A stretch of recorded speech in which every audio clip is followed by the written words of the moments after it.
recently I've been feeling very nostalgic and I went back and watched all the live action Batman films, all the way from Adam West to Christian Bale. In this list I'm going to rank them all, but I won't be including Batman v Superman or Justice League because I don't view them as Batman franchise movies. And it's a shame because I would have liked to have seen a solo Ben Affleck movie, but hey, what are you going to do? Oh shit. Hey guys, my name's Jim and welcome back to my channel, a place to geek out with fellow movie fans. What is your ranking of the Batman movies? And let me know what you think of mine in the comments. Believe it or not, is Batman and Robin from 1997. Wow, that's a shock. I don't want to do the usual thing with Batman and Robin and just sit here and just say what has been said 9,000 times in 9,000 videos. There's probably as many movie reviews mocking Batman and Robin as there is ice puns by Arnold Schwarzenegger in the movie. I find that unlikely. I might try and pick on some things that I don't really feel people talk about. So one of my problems with Batman and Robin is it seems very fake and set bound. I've had people praise the movie in terms of set, in terms of production, in terms of feel, in terms of presentation and set, and I've never felt that. I think it looks fake, I think it looks ugly. I feel like Batman Forever was a much more appealing universe to look at. This is just literally, it just looks like a real set of just bright colours everywhere, you know, just randomly arranged. At least Batman Forever, it kind of felt like a presentation. This film's really random, and everything I look at looks fake in my opinion. Another thing I hate about this film is it feels like a collection of scenes. I reckon there's some scenes cut out, so maybe we should campaign, release the Schumacher cut of Batman and Robin. Because it's just a random collection of scenes, and now and again scenes end awkwardly, like there was meant to be more. George Clooney as Batman, I wish we could have actually seen him play Batman. I like his costume, I like how he looks in the suit, I do, I must confess. Poison Ivy is horrendous, Arnie is a bit of fun, but even Arnie should have been reined in. He's probably one of the most entertaining things in the movie, but every single line is just pun pun pun, and he's just not reined in at all. Arnie is great for one-liners, Arnie is great for that stuff, but if it's just the whole thing is that and nothing else, it's not necessarily going to work. There's actually a fan edit of this that myself and my friend watched years ago. We watched a fan edit of Batman Forever, which people know about more known that there is fan edits of Batman Forever with deleted scenes put in. This was basically someone trying to cut together Batman and Robin so that the bad bits were cut out, and the cut was about 40 minutes. At the most. That should tell you everything. In order to make this thing even close to watchable, you had to cut out pretty much all of the bloody thing. Next up is Batman the movie from 1966. Now I feel terrible putting this so low on the list because I love the 60s show. I think it's great, I think it's wonderful, I actually as a kid I took it seriously, and I you know, lots of kids say that. But Adam West was actually quite a thoughtful role model Batman, you know, he didn't just say goofy things. It was really all played seriously other than the villains, really. Even the jokes Batman and Robin made were played serious. So when you get to Batman 1966, I feel like this is more Batman and Robin territory. I feel at this point they knew how silly it was, they knew how dumb it was, and they tried to push it in this movie, which isn't what I want because the great thing for me about the 60s Batman show, again, was how straight-faced it was. This almost feels like they're just admitting it's, you know, madness, and they're just, almost like Batman and Robin, just poking fun at everything so overtly, so in your face, it goes too far. The movie is still fun, don't get me wrong, it's no Batman and Robin, but it's not great. The plot is very easy and predictable, it just feels like an extended episode of the series, to be honest, and it feels like an obvious idea to just put all the villains together. You know, just put them all together because we're now in a movie. Like, it just, everything is pushed 0 to 100 in this. But, you know, Adam West is still great, Burt Ward's still great. I just feel like the film could have been a little bit smarter, a little bit more reined in, and it wasn't very cinematic. But I can watch it and I can have some semblance of enjoyment with it.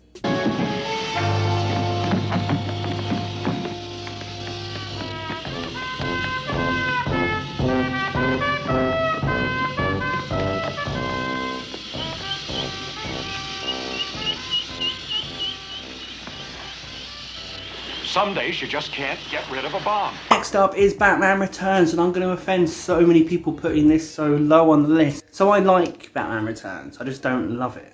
You disappoint me. I think the visuals of Batman Returns, you know, this was Tim Burton really going forward with his own vision. You know, he completely scraps. It looks like a new city. It looks like everything looks different in this. You know, it's not the same vibe as Batman 89. It's more Beetlejuice, Edward Scissorhands-esque.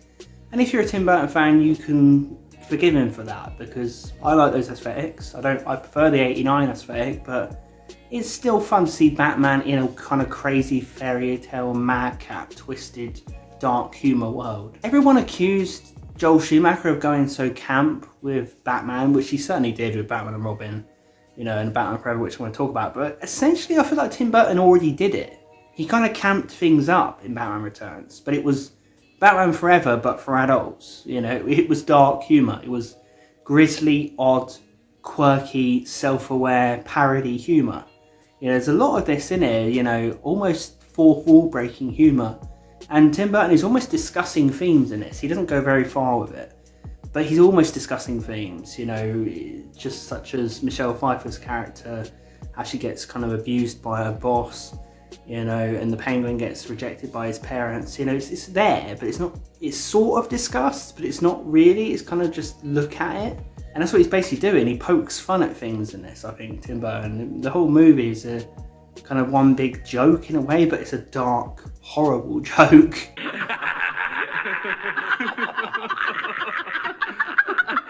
Still, could be worse.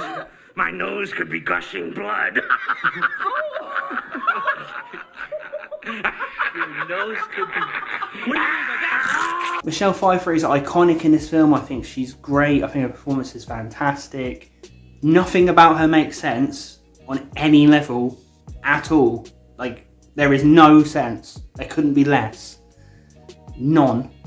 Danny DeVito is a lot of fun. Nothing makes sense with his character at all. His whole plan. He changes motivations every 2 seconds in this film. It's really, really odd.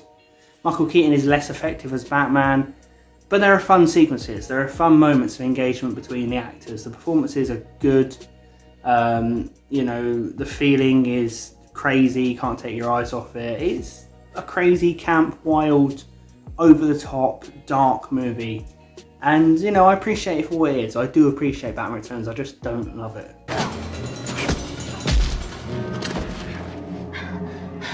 How could you? I'm a woman. I'm sorry, Next up is the culmination of the Christopher Nolan Batman trilogy, which is The Dark Knight Rises. Absolutely, brother. The fire rises. I love the epic feeling of this movie. It really does feel like a culmination. There are so many stakes in this. You really feel the scale of everything in this movie. Tom Hardy is fantastic as Bane. I used to be skeptical, and I do take the mickey out of his voice. But I kind of like his voice for the character. It's odd, but it's also quite intimidating. It's very unique. Yeah, and he looks the part. He's incredibly physically intimidating. He's terrifying in the movie. Bane. Let's not stand on ceremony here. Mr. Wayne. I like Anne Hathaway as Catwoman. I think she's no Michelle Pfeiffer. She's decent. I don't mind watching her. I think one of the main things I remember about this film is the Batman and Bane fight scene. I remember watching that in the cinema when this came out, and just you could hear a pin drop in the audience. And I really do think Nolan's decision to not use music in that sequence is spectacular. It is so gritty and dark, and you feel every blow. You hear every single movement of, you know, punch, body, hit.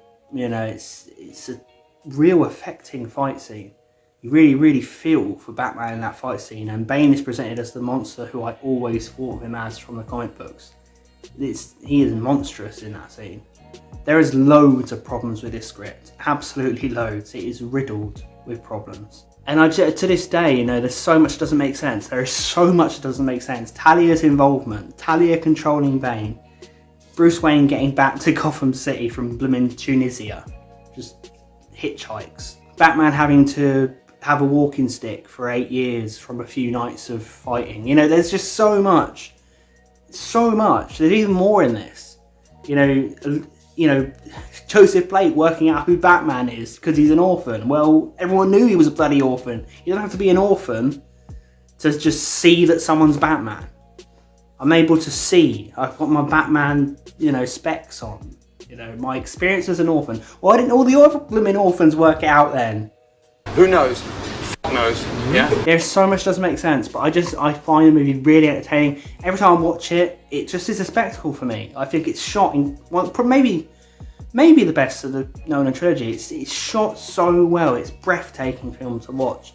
So many memorable scenes, memorable moments. When Batman comes back, the night where he comes back in this film, it's really, really built up. It's one of the most epic moments in the entire Nolan trilogy. It's just so much of that, and it sees the movie through. It could have been better, but I do really, really like The Dark Knight Rises. Next up is Batman Forever. People are going to go nuts. People are going to go crazy for me putting this so high. I'm so sorry, but I love this film.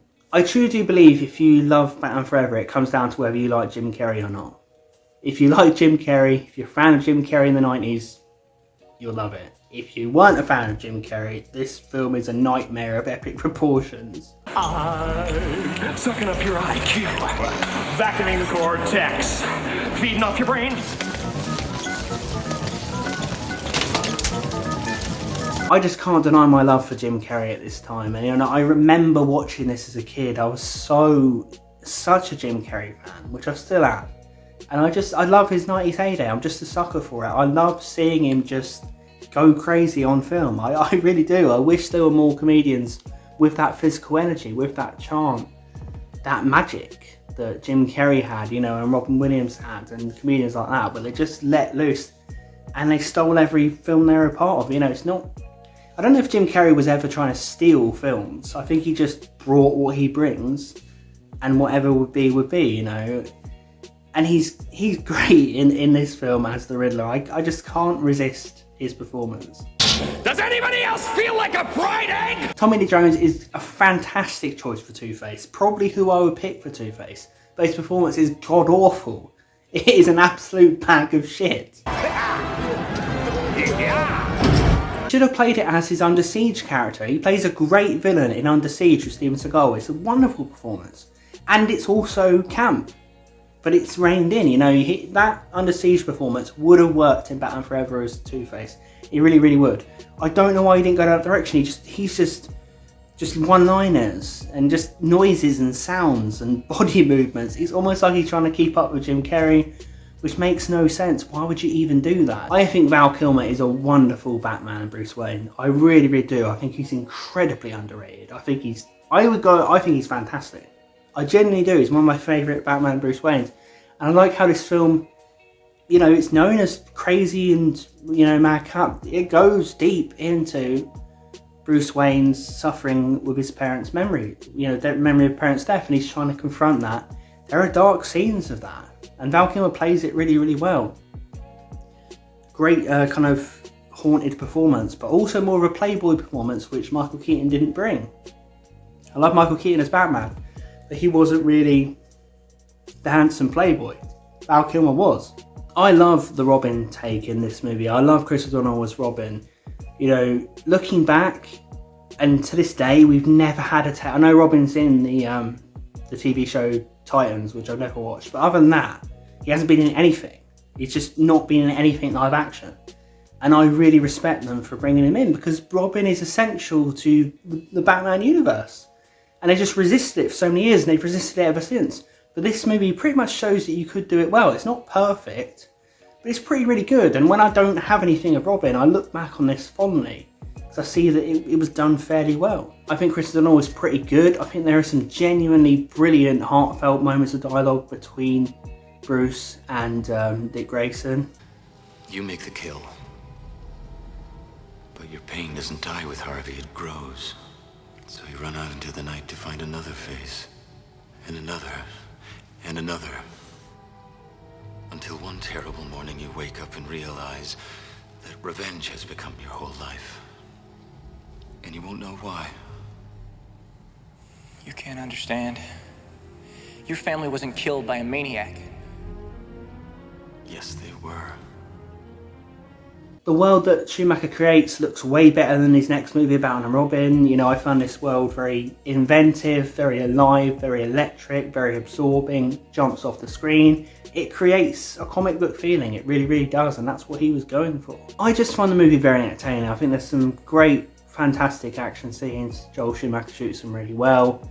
I think the ending combination of Riddler's Lair is loads of fun. Again, if you're a Jim Carrey fan, you'll be loving this. If you liked Val Kilmer as Batman. Now, it's taken me many years to work out how I truly feel about Batman Forever, and I do really like it. I do really like it to this day. It still works for me. There are some fan edits out there which tone the movie down, so if you want to watch them with less Jim Carrey, you know, I'd recommend them. We are into the top 3, and number 3 is The Dark Knight. Now, as a kid, growing up loving Batman 1989, loving Batman Forever, loving Batman Returns, I was resistant to this when it came out, and I think it was more down to the fan bases than it was the actual movies. The fan bases at the time, if you guys can remember, 2007, hated each other. It was the 89 Batman diehards and the Christopher Nolan Batman diehards, and both sides said that the movies were god-awful. They said this, you know, it was so polarised. It was yours sucks, there was no middle ground. Then I grew up, you know, and I read more Batman comic books. I could see that Nolan was pulling from comic books. You know, he's pulling from a lot, you know, especially character-wise. And I just rewatched the films, and eventually it clicked for me. I think one of the things I love in The Dark Knight is it's a film about morals. It's a film about right and wrong. It's a film about empathy. And it's such an interesting discussion of empathy and seeing the best in people versus nihilism. And it's haunting and terrifying how, at times, somewhat compelling the Joker's case for nihilism is. But the case on the other side is so compelling, coming from, you know, Two-Face, Commissioner Gordon, and Bruce Wayne Batman. Their case for seeing the good in people, for morality, for empathy, is just as, you know, is really, really strong also. So it's a real battle, existential battle, this movie. It's the idea of, does anything really matter, and should we really care about anything? And I love that, because it gives our heroes and villains proper good and evil. You know, they're proper good versus evil. They represent what we view as good versus evil. That is the villain-hero relationship in this. Heath Ledger is the Joker, same situation. You know, as a kid I resisted it because I was such a Jack Nicholson Joker purist. But much of this is from the pages, guys. Much of this is from the pages. It wasn't, you know, people like to even say, oh, it was an entirely new take. It's not. You know, Heath Ledger pulls a lot of the actual Joker character from the comics. And loads, you know, and different parts than have been pulled off before. And watching these in recent years has made me realise that I can watch different perspectives on the same thing, because the comic book world is such bereft with things you can pull from. Heath Ledger as the Joker is unpredictable, unrestricted, just a colossal performance, you know. Almost a performance we had never seen anything like before in film. And that's probably the highest praise I can give it. Let's put a smile on that face. I do still prefer the Jack Nicholson Joker. Don't hate me, my heart is with Jack Nicholson. But there's no denying the Heath Ledger Joker. I really don't think there is. Aaron Eckhart gives us an incredibly likeable performance as Harvey Dent. He is so likeable. He is so likeable in this. And characters like that are so hard to capture. Because, you know, even in real life, we get people presented to us as who we're supposed to like. And you always see through it. You always see, oh, I don't really trust him. Or in films, you get characters you don't really like. You just, because you can see through them. But this guy, he's just good-hearted. He's good-hearted. He's a good person. And Nolan presents it in a way you can buy it. And Aaron Eckhart is wonderful in the role. So props for that. Because it's such a heartbreaking thing when he becomes Two-Face. It really, really is. I think he's fantastic when he is Two-Face as well. I really, really praise Aaron Eckhart in this movie. This movie, everyone feels more involved, you know. Harvey Dent's involved and stuff. Commissioner Gordon, they're directly involved. Batman almost feels like he's part of a team in this film than a loner. You know, and he's, you know, the action, they're all working together. You know, they work together, they plan things together. The big action scenes, Batman gets involved, but they're also on the sidelines working with him, and I really, really like that. I really, really do love that in these films, Batman works with Commissioner Gordon. It was something they really, really got right from the comics. You know, the Michael Keaton Batman, Commissioner Gordon couldn't get a thing out of him. Thanks for saving the day, Batman. I'm afraid the circus gang is back. We'll see. But Batman, we need to talk about how we're going to catch the Penguin. We'll see. But Batman, you're going to share any information? We'll see. But Batman, terrorism's on the rise. We'll see. And we're down to the top 2, and you know what they are. Again, remember to tell me what you think of my list and what your ranking is in the comments below. But number 2 is Batman Begins. Again, you know, something I learned on rewatching these Nolan Batman films is how much they are about empathy and seeing the good in people. Batman Begins is all about this. You know, I've heard people talk about how this is a film about fear and overcoming fear. It is, but for me, I really do see strong discussions of empathy and morals. Bruce Wayne as Batman won't give up on the people of Gotham City. He has so much faith in the people of Gotham. And the whole idea of the film is that, you know, Liam Neeson's Ra's al Ghul character, he's enacting his own judgment. He says that once the amount of bad has been done, there's no way back. You know, you have to judge a society. And Bruce Wayne's like, no, I have faith in good, in the people, you know, I have empathy. And that it's a fascinating, you know, conundrum in this movie. This is why I think Dark Knight Rises is a bit dodgy, because Batman no longer sees the worth of what he's doing and just quits. Whereas in this, and in that as well, Alfred kind of wants him to quit a lot. But in this, Alfred fully sees, played by Michael Caine, fully sees the worth of what Batman's doing. Bruce fully sees the worth of what Batman's doing. Batman is really presented as a force for good in this, and something he should be doing. You expect the origin story to be really boring in this, but it's a really engaging, human and interesting origin story. You know, the scenes of Bruce in his early days of training, learning about the crazy ways of the League of Shadows, but also developing his own ideas of what he wants to do, are fascinating. You know, this is an origin story that was worth doing. Liam Neeson's performance is great. I just love the way he's so dismissive of Gotham. Gotham City's had a lot of crime. Fuck it off. Let's nuke it to the ground. Bale as Batman, I love his suit in this. I love his voice. I don't know why he chose to progressively change it in the sequels. I genuinely want to ask him that question. He completely nails it here. He completely nails it. And then in Dark Knight and Dark Knight Rises, that voice comes. You know, people like to talk about in this. It's not. This is a great Batman voice. It's not who I am underneath, but what I do that defines me. And yeah, the whole vibe, the mood, the presentation, Christopher Nolan just creates something that's faithful to the comics. And we really must remember this. This is very faithful to the comics, especially in character adaptation, but brings it into the real world as well. It's an incredible mix.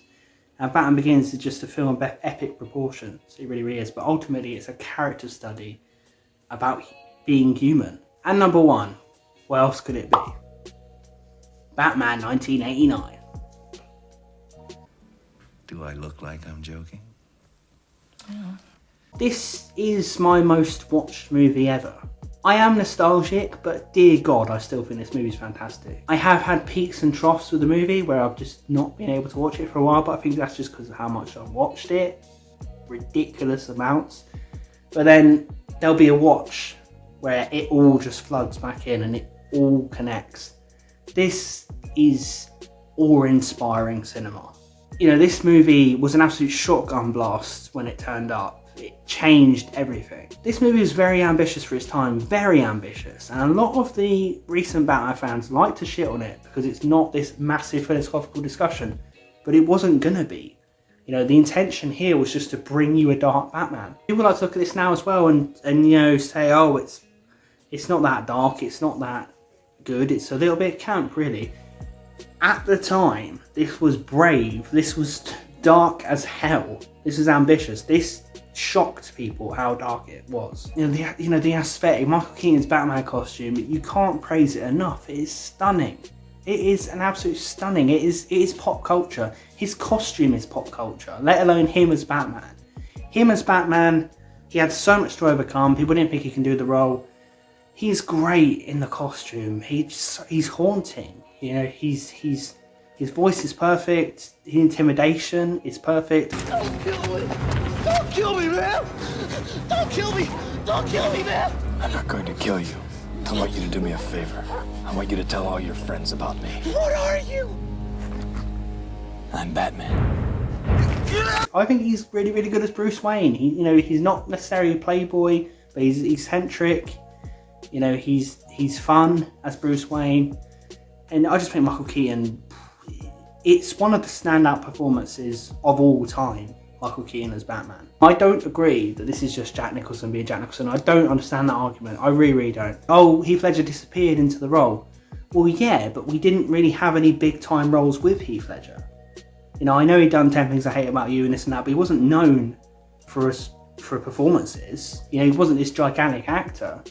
What worked for Heath Ledger was the fact that he was quite unknown going into it and it blew people away and he disappeared into the role, yes.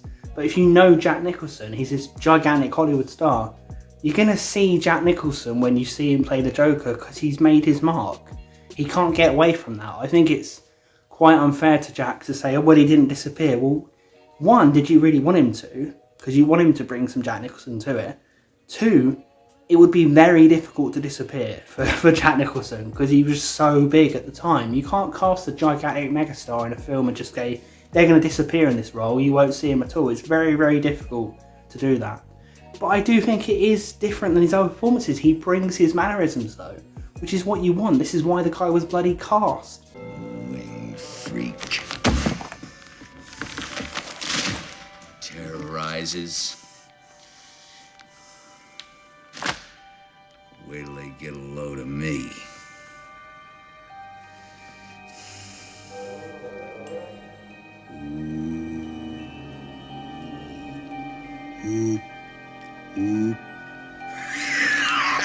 There are memorable scenes and moments in this film that still give me chills. You know, like when Bruce Wayne is remembering his parents' death and then he looks at the screen and sees the Joker sat there and he realises the Joker killed his parents. That always gives me chills, Michael Keaton's reaction. And yeah, just moments in this, you know, the opening scene gives me chills. When you first see the Joker, it gives me chills. And they still work. I still get engulfed. I still feel that childhood excitement. It can't be all nostalgia. It really, really can't, because this, I admit there are script problems, but the dialogue is sensational. What the characters say to each other is better than anything in all the Batman movies.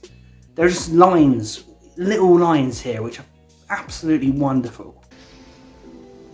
But I don't know what to think of all this. I really don't. Look, sometimes I don't know what to think about this. It's just something I have to do. Why? Because nobody else can. For me, this is the true Batman. It really, really is, because I just have such a joy when I watch this movie that can't be compared to any other movie, really. Anyways, guys, that is it. That is my ranking of the live-action Batman movies. Let me know what yours is in the comments. Let's geek out over the Batman films. Batman will never die, and these movies, you go back and nostalgia's, you just get absorbed. You know, Batman's a character that the nostalgia's there, but there's so much more than that. He's a character that holds on to you forever. Thanks for watching, everyone. Please consider subscribing if you enjoy geeking out over movies just like me, and I will see you guys in the next video.